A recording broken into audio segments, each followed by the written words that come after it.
Today, the person you are here in 2013 is a reflection of the person you were in the 60s.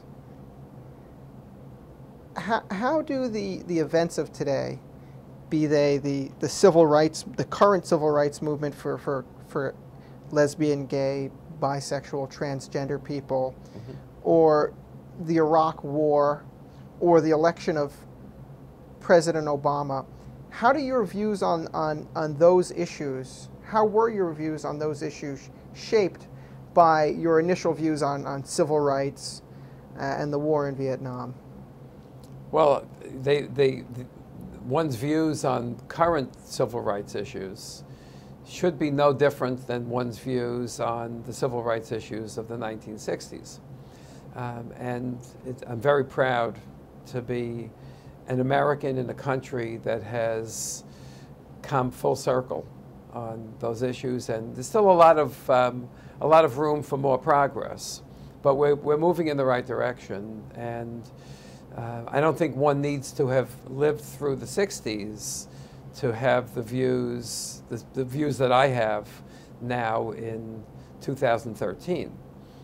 Clearly, many college students, yourself, your friends, and others across this country are very civil rights minded when it comes to the gay community and when it comes to the civil rights issues of today. And they certainly didn't live through the 1960s, and I would guess many of them were not influenced by their parents in that direction, especially when one looks at the demographics of who, what segments by age of the population support the current civil rights movement.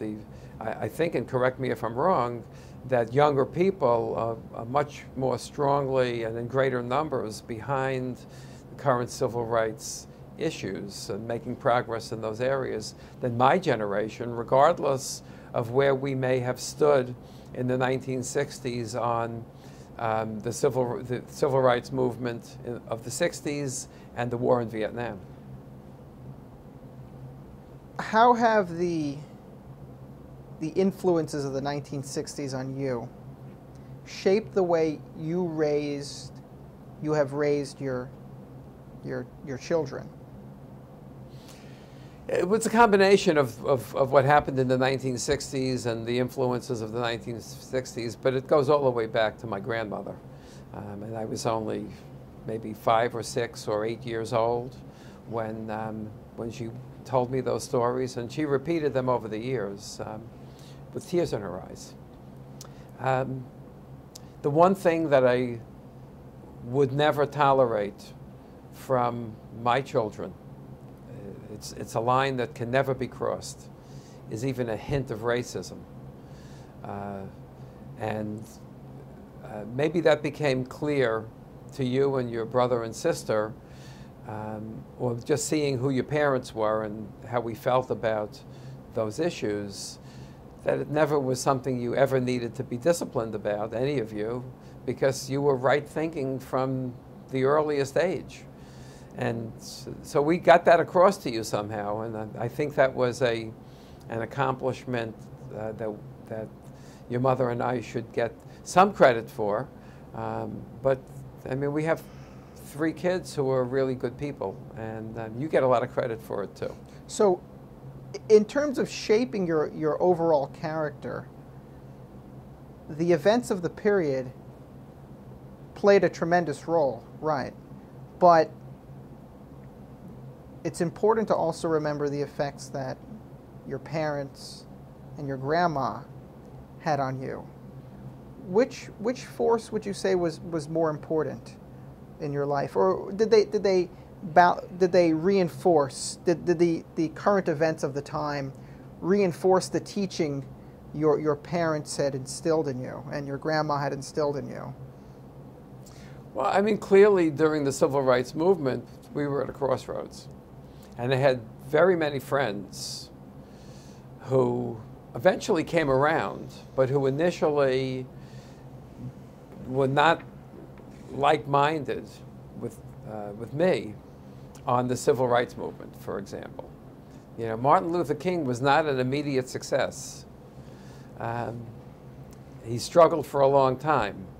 I think I'm proud, I mean, I am proud that I saw the wrongness of discrimination in this country when I barely knew the name Martin Luther King. And I'll give you an example. I had some friends from my street who were wealthier than my parents. We lived in a 58-family apartment building, and many of my friends actually lived in private homes. And they could afford such things as a family trip to Florida, which they drove. We didn't even own a car. And they would come back from Florida, having spent a couple of weeks on vacation. They would come back from Florida and tell me stories about the separate drinking fountains in Florida. If you get on a bus in Florida, there were the better seats up front were reserved for white people. Black people had to go to the back of the bus. And long before I ever heard the name Martin Luther King, I'm talking in the 1950s when I was in elementary school, that seemed incomprehensible to me. How could that be? That because you're black, you had to sit at the back of the bus?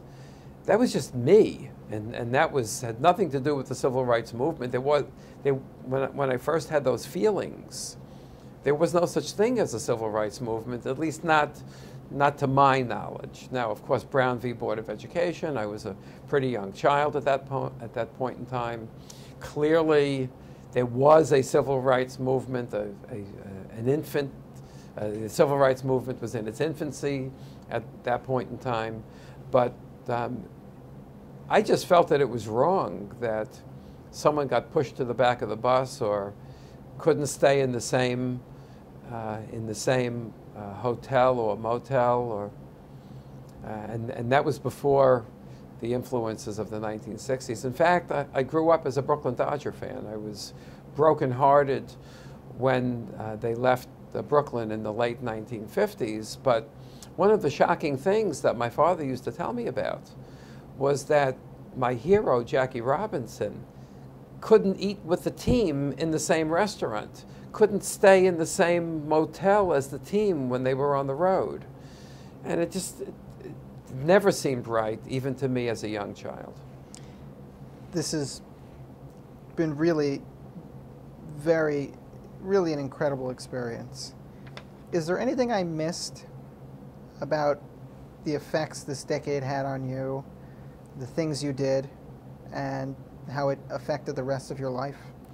I'm sure we can go on talking for days, not hours, but days.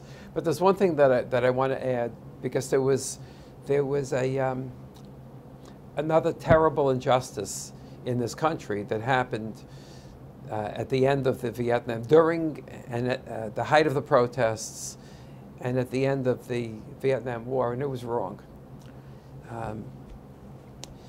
Our returning veterans were not treated properly by this country, and they were not treated properly by people in the anti-war movement. And our returning veterans were victims themselves. They did what they thought was right. They were called by their country, and they served. And they deserve to be honored and not criticized or spit on or treated poorly. And I'm very sorry to say that this country did not honor our veterans for decades after the Vietnam War ended, and they should have been honored from day one when they returned. All right, this is really wonderful. So I'm going to stop the camera right now.